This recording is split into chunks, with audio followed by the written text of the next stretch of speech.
Welcome back. I'm just gonna jump like straight into it. Last time we checked in, fifth wedding anniversary with Nick, and we find out that she's actually pregnant. Come to find out, she's not. Okay. So this entire time she ran away to Ozarks. She cut off all her hair. Yeah, she's alive. She cut off all her hair, dyed it brown, like this ugly brown, and gained weight over the like months leading up to the 5th year anniversary. That's right. So this was like an ongoing scheme.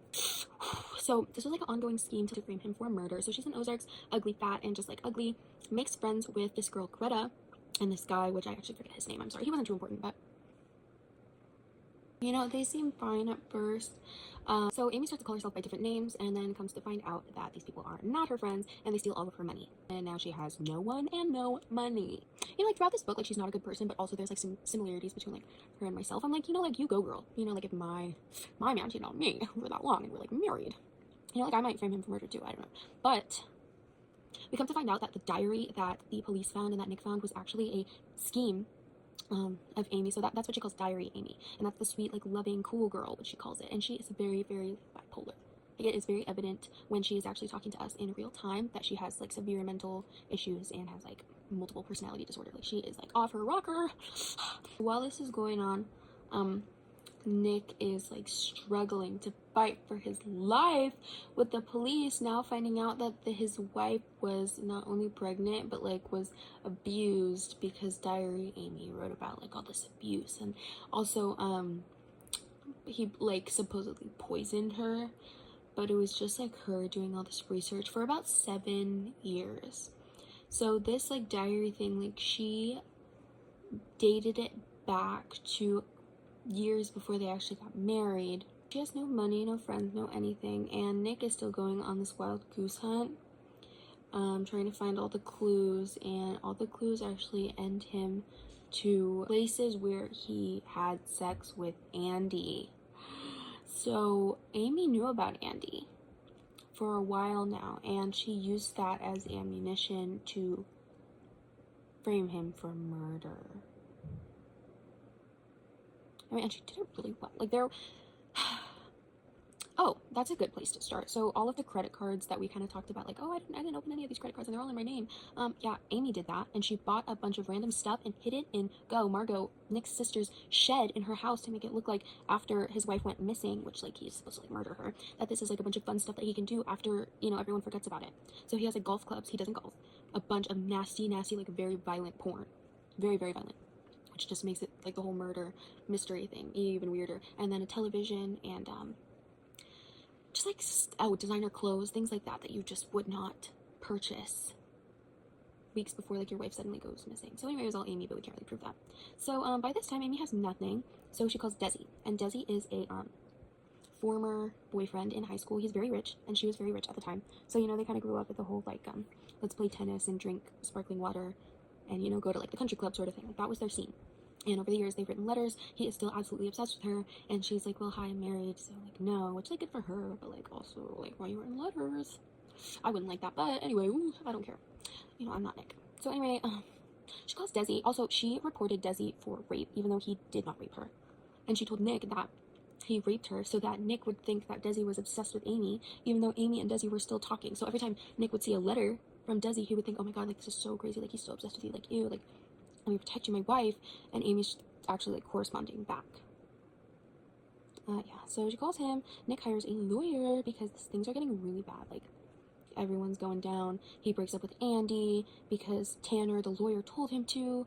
He won't let her walk out the door, so she bites him. Now he has this bite mark, and now like everyone's like, oh, you're like violent, you're like taking advantage of young women, and it's just like a whole bunch of nonsense. So then also Andy moves on, but Nick is starting to do a bunch of not commercial interviews. He's starting to do a bunch of interviews with, you know, popular news anchors, crime shows, because when he was drunk in a bar, like the day before, 2 days before, this young girl came up to him begging to interview him. And he was very, very drunk. And he actually kind of like poured his heart out about his wife, which maybe was real, maybe it wasn't, but poured his heart out. It was just like, you know, come back to me, come back home. So by this point, Amy is now with Desi. They met up, and he took her to his like lake estate. And he's like, you know what, let me get you away from Nick, because she's pretending that like Nick like beat her and wanted to murder her and all this stuff, and it was terrible. Yeah, no, actually no. Oh, and also like everywhere that she like on the treasure hunt like wanted Nick to go, she placed evidence there so that it would look like he went there to like hide evidence, even though he just went there following his wife's direction. So she's so smart. Amy is so smart. You find this throughout the entire book. Like, she is so intelligent. She thinks of absolutely everything. So anyway, she's at Desi's lake vacation estate alone, and she watches these heartfelt interviews on the news. And she's like, wait a minute, that's like the husband I knew before I went psycho, and he like loved me. So like, maybe we could do that again. So you will never believe what she does next. It's so gross. She takes a wine bottle and puts it up her vagina multiple times to actually tear the inside so that it looks like an item or a body part has been forced in there. She also takes twine and wraps it around her wrists and her ankles to make it look like there was a struggle and that she was tied up. Then she coerces Desi to have sex with her and actually ejaculates inside of her. So then she stabs him. She drugs his martini and stabs him to death. She kills this man who is just genuinely like obsessed with her because she was like beautiful and they knew each other, and he just wanted to like take care of her. So she kills him, and when she cut all her hair off, she kept it in a bag. So then she actually places 3 strands of her long hair, because now she has short hair, long hair, in the back of his car and heads all the way back home. Then they take her for like a rape kit and all this stuff, and then they find the semen and the internal tearing and the struggle, and everything adds up. But this wasn't part of her plan. Her plan had changed again. She was supposed to either hide out until Nick was arrested, or to kill herself, and she did neither because she missed her husband. So by this time, the police, they feel terrible.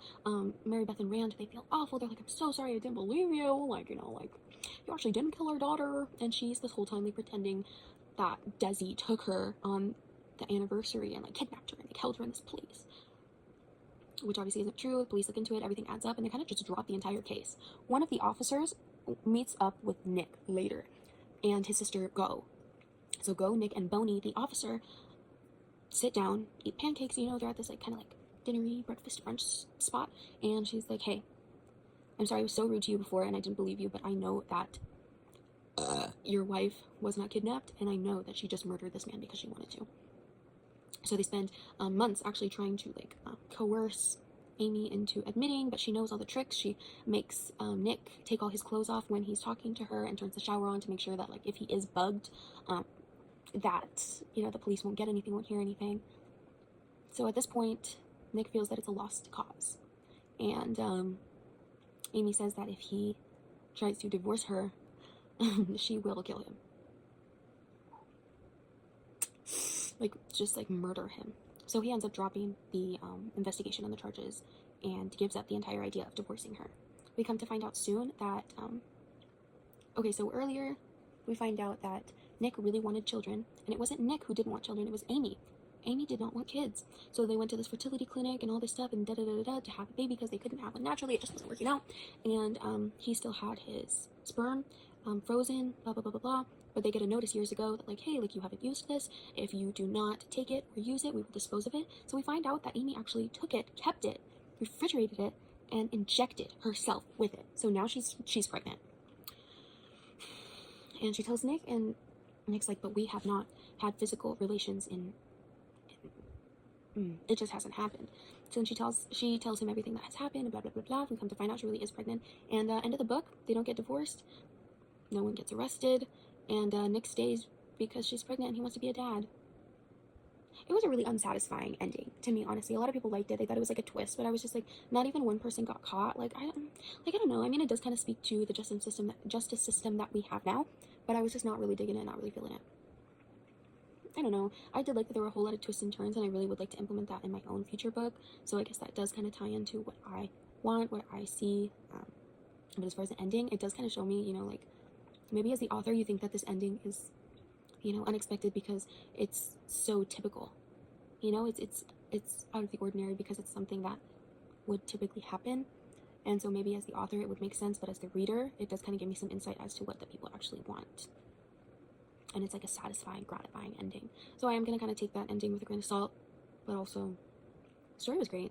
I said earlier before in my last book review that it was a good book, but this is a great book. It's definitely not my favorite book in the whole wide world, but it is a very, very well-written book, and I would definitely recommend it to, honestly, anyone. It's a great read. I could not put it down. It was around 430 pages. It was a significantly sized book. You know, I enjoyed it thoroughly. So this was my analysis of Gone Girl book review 2.